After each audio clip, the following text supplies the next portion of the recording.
পৃথিবীতে যতটি প্রাণ আছে প্রতিটি প্রাণকে মৃত্যুবরণ করতে হবে। সূরাত আলী ইমরানের 185 নম্বর আয়াতে আল্লাহ তাআলা ইরশাদ করছেন, কুল্লু নাফসিন যায়িকাতুল মাউত ওয়া রাহমাতুল্লাহি ওয়া বারাকাতুহু নাহমাদুহু ওয়া নুসাল্লি আলা রাসূলিহিল কারীম আম্মা বা'দু ফাআউযু বিল্লাহি মিনাশ শাইতানির রাজীম বিসমিল্লাহির রহমানির রহিম। আব্দুল্লাহ নামে এক ভাই প্রশ্ন করেছেন, বাথরুমে গিয়ে অনেকে মৃত্যুবরণ করেন, বাথরুমে মৃত্যু কি ভালো না মন্দ জানতে চাই।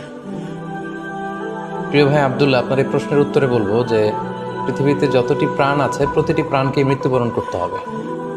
সূরাত আলী ইমরানের 185 নম্বর আয়াতে আল্লাহ তাআলা ইরশাদ করছেন, কুল্লু নাফসিন যায়িকাতুল মাউত, অর্থাৎ প্রতিটি আত্মাকে মৃত্যুর স্বাদ আস্বাদন করতে হবে। আমরা পৃথিবীতে যারাই এসেছি আবার এই পৃথিবী থেকে বিদায় নিতে হবে, আমাদেরকে মৃত্যুবরণ করতে হবে। এটা হচ্ছে চিরসত্য বা মহাসত্য, এবং এই চিরসত্যটি কম বেশি আমরা সবাই জানি। কিন্তু আমরা কোথায় মৃত্যুবরণ করব এ ব্যাপারে আমরা কিছুই জানি না। কিভাবে আমাদের মৃত্যু ঘটবে, কোন প্লেসে, কোন জায়গাতে আমরা মরবো এ ব্যাপারে আমরা কিছু জানি না। এবং সে ব্যাপারে সূরাতুল লুকমানের 34 নম্বর আয়াতে আল্লাহ তাআলা ইরশাদ করছেন, ওয়ামা তাদরি নাফসুম বিআইয়ি আরদিন তামুত ইন্নাল্লাহা আলিমুন খাবীর। অর্থাৎ কোনো মানুষই জানে না, কোনো প্রাণী জানে না যে সে কোন প্লেসে, কোন জায়গায় মৃত্যুবরণ করবে।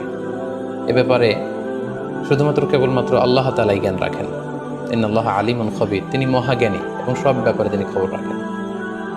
তাহলে কোরআনের এই দুটি আয়াতের মাধ্যমে আমরা জানতে পারলাম যে আমরা প্রত্যেকেই মৃত্যু স্বাদ আস্বাদন করতে যাচ্ছি, আমরা মরবো এটা নিশ্চিত, কিন্তু কোথায় মরবো, কোন জায়গায় আমাদের মৃত্যু ঘটবে, সংঘটিত হবে এই ব্যাপারে আমরা কিছুই জানি না।